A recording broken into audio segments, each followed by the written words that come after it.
Ezekiel. Unang pangitain ni Ezekiel. Unang kabanata. Ako si Ezekiel, isang pari at anak ni Buzi. Isa rin ako sa mga bihag na dinala sa Babylonia. Nakatira ako noon sa pampang ng ilog ng Kebar, kasama ang iba pang mga bihag, nang biglang bumukas ang langit. Pinuspos ako ng kapangyarihan ng Panginoon, at ipinakita niya sa akin ang mga pangitain. Nangyari ito noong 5 araw ng 4 na buwan ng 30 taon. 5 taon ito ng pagkakabihag ni Haring Jehoiakim. Habang nakatingin ako, may nakita akong bagyong paparating mula sa hilaga. Kumikidlat mula sa makapal na ulap, kaya nagliliwanag ang paligid. Parang kumikinang natanso ang kidlat sa gitna ng ulap. Sa gitna ng ulap, may nakita akong 4 na buhay na nilalang, parang mga tao. Pero bawat isa sa kanila ay may 4 na mukha at 4 na pakpak.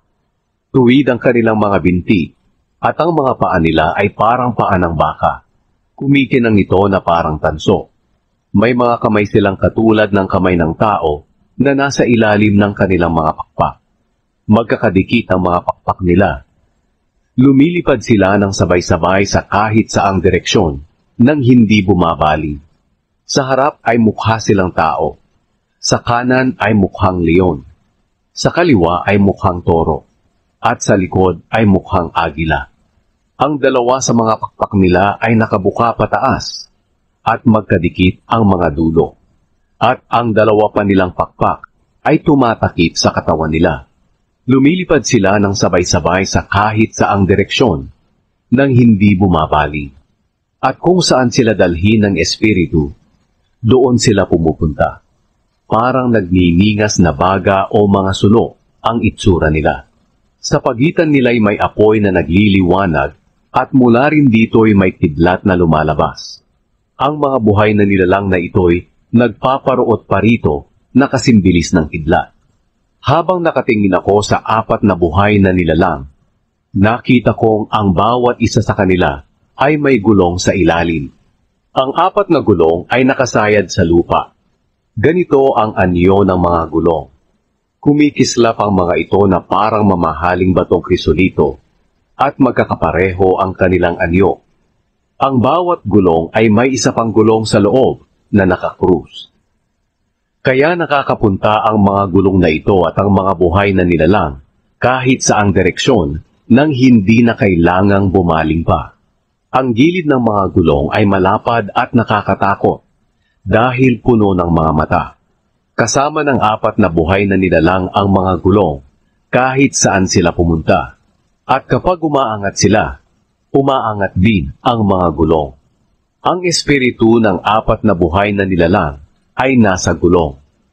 Kaya saan man pumunta ang espiritu, doon din pumupunta ang 4 na buhay na nilalang at ang mga gulong. Kapag lumakad ang mga buhay na nilalang, kasama rin ang mga gulong. Kapag tumigil sila, tumitigil din ang mga ito. At kapag lumipad sila, lumilipad din ang mga gulong dahil ang espiritu nila ay nasa gulong. Sa itaas ng ulo ng mga buhay na nilalang ay may nakatabon na tila kristal na nakakasilaw at kahanga-hangang tingnan. Sa ilalim nito, ang 2 pakpak ng bawat buhay na nilalang ay nakabuka at nagpapang-abot ang dulo ng mga pakpak ng bawat isa. Ang 2 pakpak naman nila ay tumatakip sa kanilang katawan.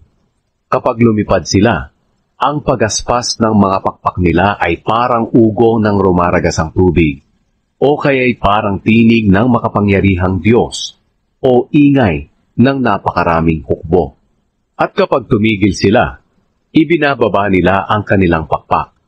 Habang nakababa ang mga pakpak nila, may tinig na nagmumula sa itaas nila. Sa ibabaw nila ay may tila tronong gawa sa mga batong safiro, at may parang tao sa tronong iyon.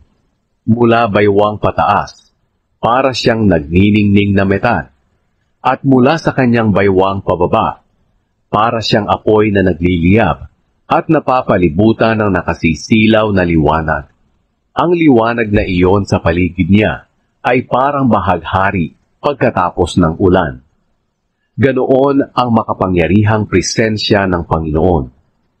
At nang makita ko iyon, lumuhod ako at narinig kong may tinig na nagsasalita sa akin.